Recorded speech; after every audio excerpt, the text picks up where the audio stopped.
Save big during Labor Day at Lowe's. Get up to 40% off select major appliances. Plus, buy more to get up to an additional 20% off. Shop even more savings with 3 Stay Green 1 cubic foot vegetable and flower garden soil bags for $10. This Labor Day, take care of your home for less at Lowe's. We help, you save. Valid through 9/3. Soil offer excludes Alaska and Hawaii. Selection varies by location. Select locations only. While supplies last. See Lowe's.com for more details. Welcome back to the Deep Dive. This week, we're really digging into the last week of August 2025, just an absolutely blistering period for AI developments. You sent over a really packed stack of sources, and, well, our mission today is to distill the critical shifts, the surprising stuff, and, the deeper implications. We're going to try and unpack everything from the colossal tech players kind of recalibrating their strategies to the ethical tightropes AI is forcing us all to walk, and some, frankly, unexpected applications hitting the real world. Think of this as your essential, accelerated briefing on what truly matters in AI right now. Indeed. The sheer velocity, it's really remarkable. Our goal today is definitely to move beyond just the headlines, help you connect these, disparate dots into a more coherent picture. We really want you to walk away not just informed, but maybe with a deeper understanding of the forces shaping this, AI-powered future we're heading into. Okay, great. Let's unpack this by first looking at the titans of tech. They're definitely redrawing the battle lines. Microsoft, for instance, made a really significant strategic pivot. They launched their first family of in-house AI models. And this isn't just about, new features. It feels like a clear move to reduce reliance on their partner OpenAI. It signals Microsoft's long-term ambition to control its entire AI stack, right? From the silicon all the way up to the software. And they underscored this push for independence by also rolling out their own state-of-the-art text-to-speech model, aiming for more natural, more emotionally expressive synthetic voices, and importantly, moving away from OpenAI's offerings there too. Yeah, what's striking here is that shift in the power dynamic. Microsoft is, positioning itself as a direct competitor to a company it really helped elevate. That's a fascinating evolution in their relationship. Meanwhile, you've got another giant, Apple, finally seeming to play a significant game of catch-up. There are reports indicating they're exploring a pretty landmark deal to integrate Google's Gemini into iOS, which, that could fundamentally transform Siri, power new on-device AI features. A partnership like that between, fierce rivals would have been unthinkable not long ago. It really highlights the immense pressure Apple must be under. And beyond Google, they also reportedly discussed acquiring some cutting-edge startups like Mistral and Perplexity. So it looks like a multi-pronged strategy partner where you can maybe acquire where you need to. That's a huge signal, isn't it? Yeah. About how foundational AI has become. And speaking of Google, internally, they've made a really bold move, reportedly cutting 35% of their small team managers, especially within their AI divisions. That's a significant restructuring. They're openly aiming at reducing bureaucracy and speeding up execution. It just seems like a clear attempt to flatten the organization, empower engineers to innovate faster, probably a response to that intense competitive pressure. Oh, absolutely. This organizational shakeup at Google, it truly highlights the intense race for talent and the absolute need for agility in this space. And it's not just Google feeling it. Over at Meta, despite rolling out interesting features like WhatsApp's new AI-powered rewrite tool, which helps you adjust message tone, professional, casual, whatever, they face their own internal pressures too. We saw 2 prominent AI researchers actually return to OpenAI. That just underscores the intense cultural and, competitive draw of those leading labs. There was even that report, wasn't there, that a key co-creator of ChatGPT threatened to quit Meta's AI lab, apparently over disagreements concerning open source strategy and computational resources. That speaks volumes about the internal debates happening even within these massive organizations about the very direction of AI development. Wow. Yeah, it sounds like the internal battle for talent and strategic direction is just as fierce as the external market competition. Which I suppose brings us to Elon Musk's xAI. They've escalated the legal drama quite dramatically, filing a major lawsuit against both Apple and OpenAI over their partnership. xAI is alleging anti-competitive monopoly practices and significant security risks. That injects a major legal challenge into the whole landscape. Yeah, this lawsuit from xAI, it's more than just a headline, isn't it? It feels like a strategic maneuver that could really reshape the legal and competitive environment for years to come. It raises some fundamental questions about market dominance and, the regulatory frameworks that are going to govern these big AI partnerships moving forward. This is definitely a battle over the very infrastructure of future computing. Okay, so zooming out a bit, beyond just the tech giants, the entire AI ecosystem isn't just buzzing, it's actively building. OpenAI, for example, quietly briefed developers on something called GPT Real-Time, a new class of model optimized for instantaneous, really low-latency responses, specifically for voice agents. This is designed to get rid of those awkward pauses we're all used to, right? Enabling much more natural, real-time conversations. Imagine the implications for customer service or, virtual assistants. That really highlights the drive towards, well, seamless human AI interaction, doesn't it? But of course, to power all these incredible advancements, you need the underlying infrastructure.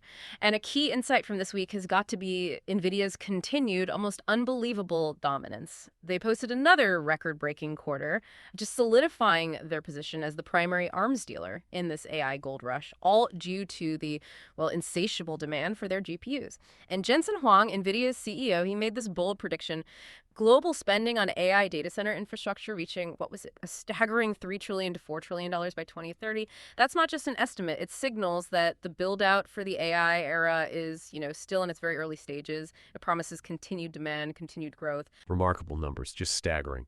But what about the content creators? The human ingenuity that often fuels so much of the AI training data. We've seen ongoing friction there. A potential solution, though, emerged this week. AI search engine Perplexity launched a pretty groundbreaking $42.5 million publisher revenue program. The aim is to share revenue with its media partners, directly addressing that conflict over AI companies training on and summarizing content without, compensation. It feels like a significant step towards maybe creating a more equitable ecosystem. That initiative by Perplexity, yeah, it's a critical development. Trying to bridge that gap between content creators and AI companies. It's basically an acknowledgement that the value exchange needs to be reciprocal, right? And beyond this, we're also seeing AI's influence extending into, well, some unexpected areas, specifically geopolitical dynamics.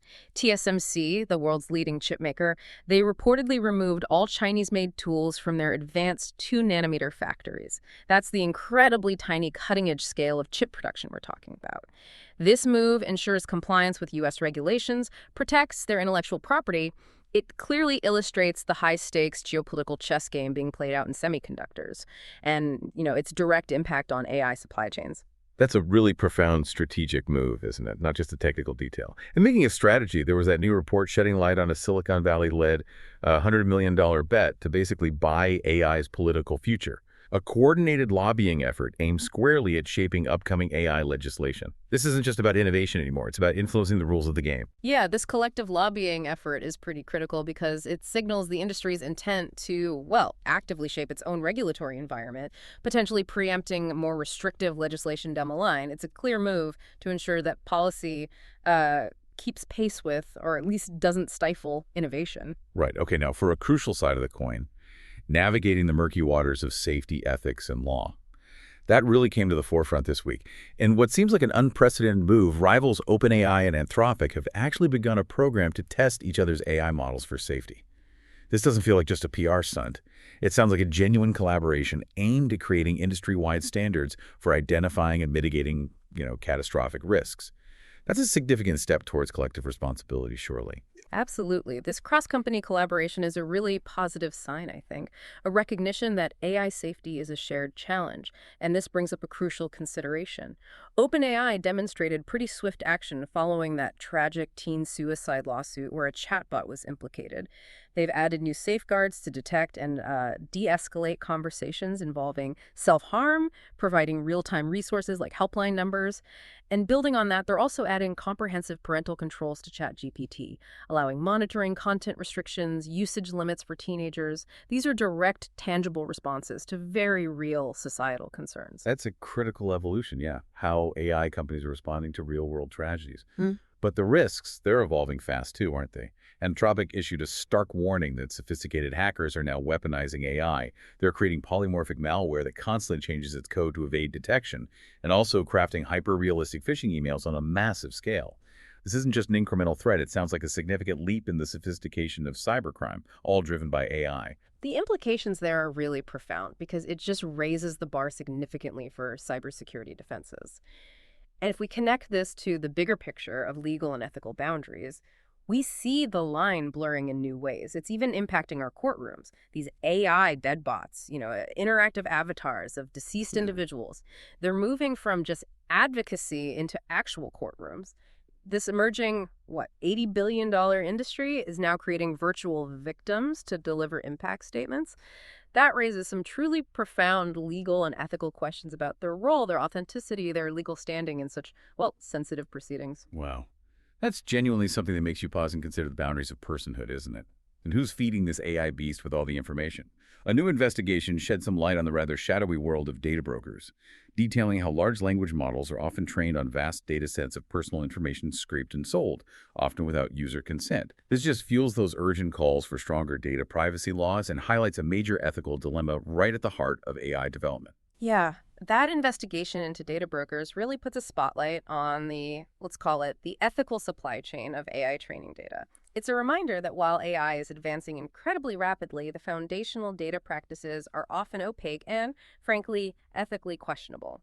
And furthermore, there was that new study in the Journal of the American Medical Association, JMA. It issued a serious warning that doctors might become overly dependent on AI for diagnostic support. The study actually found some physicians were less thorough in their own examinations when AI suggestions were available, which naturally raises concerns about the potential degradation of core clinical skills and the long-term impact on professional competence. That's a powerful warning about the importance of human expertise, even as AI gets integrated into these critical fields. Okay, finally, let's look at AI in the wild, the sheer ingenuity and sometimes, the humor of its new applications this week. Google's Flash image model seems to be taking AI editing to an entirely new level.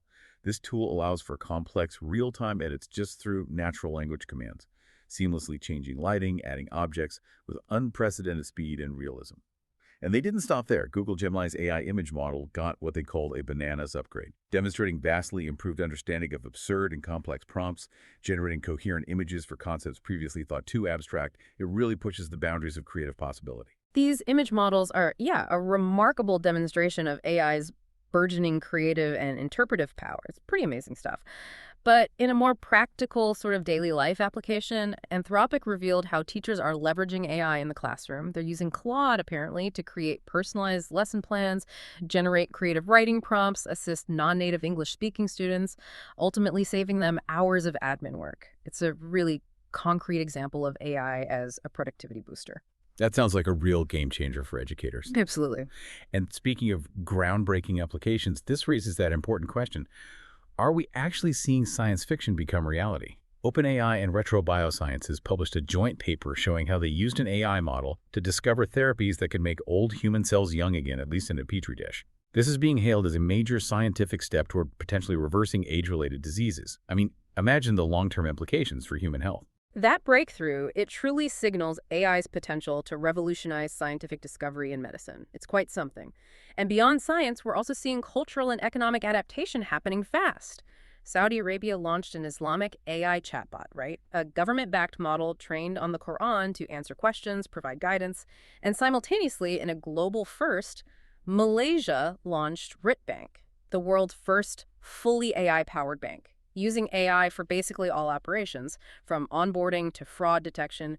These are profound examples of how societies and economies are fundamentally integrating AI into their core structures. Yeah, these are not just isolated experiments, they're national-level adoptions. That's significant. Yeah. But sometimes AI works behind the scenes in ways we might not expect, right? There was that investigative report revealing YouTube secretly used AI internally known as reality bending to make subtle edits to user-uploaded videos, apparently to enhance visual appeal or ensure ad friendliness, which of course raises significant questions about creative ownership and, well, algorithmic manipulation. That YouTube revelation, yeah, it really highlights the subtle ways AI is already shaping our digital experiences, sometimes without our explicit knowledge or consent. And in terms of physical world applications, we're seeing AI in action from the mundane to the critical.